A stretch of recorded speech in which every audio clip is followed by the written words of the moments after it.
کتے کو پانی پلا دینے کی وجہ سے ایک فاحشہ اور بدچلن عورت جو اپنا جسم بیچتی تھی، جس کے بارے میں حدیث میں فاحشہ کا لفظ موجود ہے، ایک دوسری حدیث میں جس کے لیے زانیہ کا لفظ موجود ہے، یعنی بدچلن عورت جو جسم بیچا کرتی تھی، ایسی عورت اپنے کسٹمر کو ڈھونڈنے کے لیے اور تلاش کرنے کے لیے کہیں جا رہی تھی، راستے میں اس کو ایک پیاسا کتا دکھتا ہے جو زمین پر اپنی زبان رگڑ رہا ہے، یعنی زمین سے پانی کی امید لگا رہا ہے کہ ہمیں زمین سے کوئی پانی مل جائے۔ اس عورت کو، اس کتے پر رحم آ گیا، اس طوائف کو، اس بدچلن عورت کو۔ ایک حدیث میں آتا ہے کہ اس نے اپنی اوڑھنی، اور دوسری حدیث میں آتا ہے کہ اس نے اپنے پیر کا موزہ اتارا اور اس کو اپنے دوپٹے سے باندھا اور اس کو کنویں میں ڈالا اور اس موزے کو پورا بھگو لیا، تر کر لیا، اور اس کتے کے پاس جا کر اس نے اس موزے کو یا اپنی اوڑھنی کو نچوڑ دیا۔ کتا پانی پینے لگا، وہ عورت کئی بار کنویں سے پانی نکالتی ہے اور اس کتے کو پلاتی ہے۔ اللہ کے نبی فرماتے ہیں اس عورت کی اس ادا پر کہ اس نے کتے کو پانی پلا دیا، اللہ رب العالمین نے اس عورت کو جنت کا مستحق بنا دیا۔ جب مری تو وہ جنت کے اندر داخل کر دی گئی۔ ایک کتے کو پانی پلا دینے کی وجہ سے ایک طوائف، ایک فاحشہ عورت بخش دی گئی اور وہ جنت میں چلی گئی۔ پھر ایک عام انسان کو پانی پلانے کا ثواب کیا ہوگا؟ ایک عام انسان کو اس بھید بھاؤ کو ختم کر دیا جائے کہ کون ہندو ہے، کون مسلمان ہے، کون سکھ ہے، کون عیسائی ہے، کسی بھوکے کو کھانا کھلا دیا جائے، یہ سوچے بغیر کہ یہ ہندو ہے کہ مسلمان ہے، سکھ ہے یا عیسائی۔ میرے بھائیوں، حدیث کی کتابوں میں بھرا پڑا ہے، اللہ کے نبی صلی اللہ علیہ وسلم نے یہ فرمایا کہ جس کا پڑوسی بھوکا سو گیا اور تم کھانا کھا کر سوئے ہو تو تم مومن نہیں، مومن نہیں۔ پڑوسی کی قید میں ہندو اور مسلمان کی قید نہیں لگائی ہے۔ آپ کا پڑوس میں جو بھی رہتا ہے، چاہے وہ کسی بھی دھرم کا ماننے والا ہے، لیکن آپ پیٹ بھر کر اگر سو گئے کھا کر اور آپ کا پڑوسی بھوکا سو گیا، واللہ لا یؤمن، واللہ لا یؤمن، واللہ لا یؤمن۔ یہ حدیث کے الفاظ ہیں کہ اللہ کی قسم وہ مومن نہیں، اللہ کی قسم وہ مومن نہیں، اللہ کی قسم وہ مومن نہیں۔ چاہے اپنے گھر میں اٹھ کر رات کے 3 بجے تہجد کی نماز ہی کیوں نہ پڑھتا ہو، لیکن وہ مومن نہیں۔ اگر خود اس کا پیٹ بھرا ہے اور اس کا پڑوسی بھوکا سو گیا تو وہ مومن نہیں۔ ذرا تصور کرو، اسلام کے اندر انسانیت کا یہ مقام ہے، یہ درجہ ہے۔ وہ کہتا ہے اسلام کہ تہجد بھلے ہی نہ پڑھو لیکن پڑوسی کو بھوکا مت سونے دو۔ میرے بھائیوں،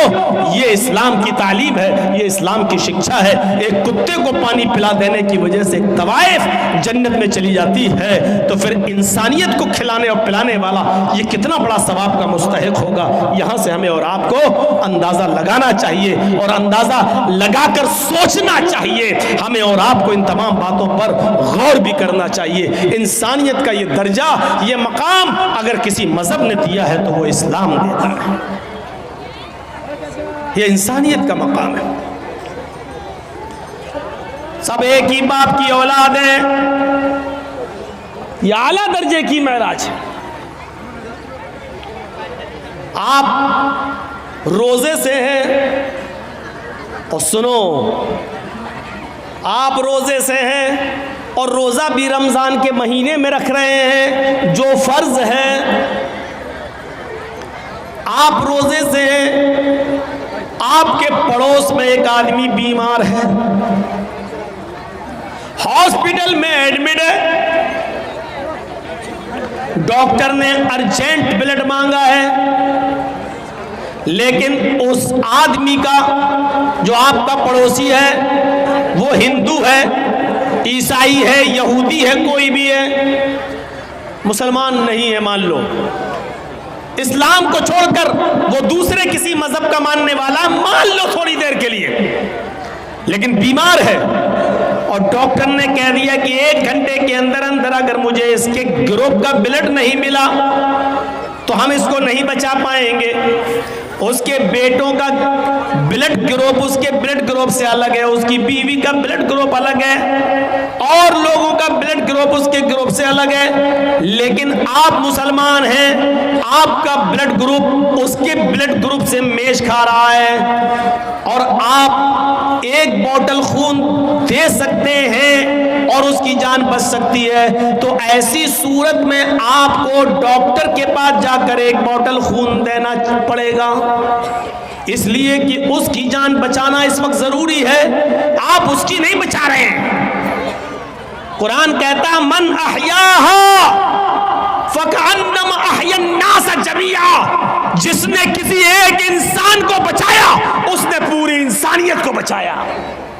یہاں آپ ایک ہندو کو یا ایک عیسائی کو نہیں بچا رہے ہیں، ایک انسان کو بچا کر پوری کائنات کی اور پوری دنیا کی انسانیت اور مانوتا کو بچا رہے ہیں۔ ایسے موقع پر آپ کو بلڈ دینا پڑے گا۔ سوال یہ پیدا ہوتا ہے کیا روزے کی حالت میں ایک بوتل خون دینا جائز ہے کہ ناجائز ہے؟ یہ ایک الگ مسئلہ ہے۔ میرے بھائیوں، آپ کو روزہ ہے، بخار ہے، لیکن ڈاکٹر نے بلڈ جانچ کے لیے سیمپل مانگا ہے، آپ روزہ نہیں توڑنا چاہتے ہیں، تو ایسی کنڈیشن میں آپ بلڈ جانچ کے لیے 2 4 5 ml بلڈ اگر آپ کا نکالا جا رہا ہے تو آپ نکلوا سکتے ہیں، آپ کا روزہ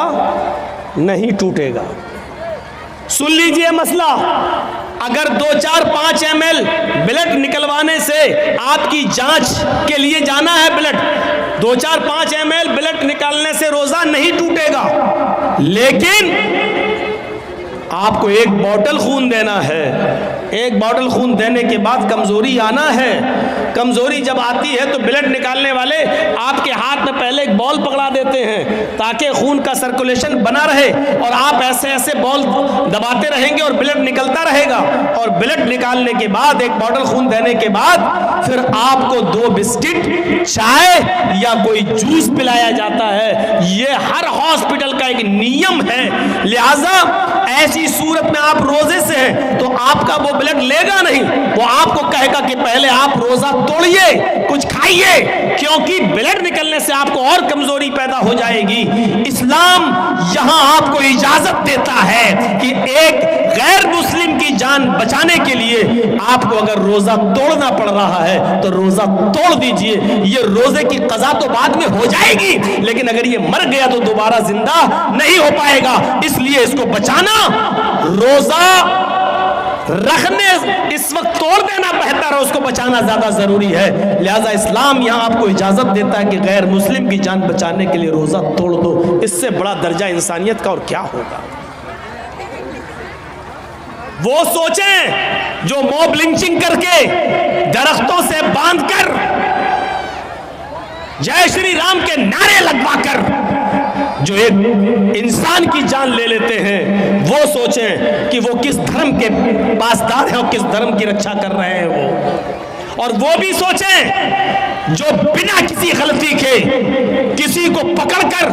اللہ اکبر کا نعرہ لگا کر اس کی گردن کو کاٹ دیتے ہیں اور اڑا دیتے ہیں اور سمجھتے ہیں کہ ہم نے بہت بڑا جہاد کر دیا ہے۔ وہ سوچیں کہ انسانیت کا احترام تو یہ اسلام نے پیش کیا ہے کہ روزہ توڑ دو لیکن دوسرے کی جان بچا لو، اگر تمہارا بلڈ اس کے بلڈ سے مل رہا ہے تو آپ بلڈ دو اور اس انسان کی جان بچاؤ، اس لیے کہ انسانیت کو آپ بچا رہے ہیں، ایک انسان کو نہیں بلکہ ساری کائنات کے انسان کو آپ بچا رہے ہیں۔ یہ ہے اسلام کا درس، یہ ہے اسلام کی تعلیم، یہ ہے اسلام کی شکشا، یہ ہے اسلام کا میرے بھائیوں نظریہ۔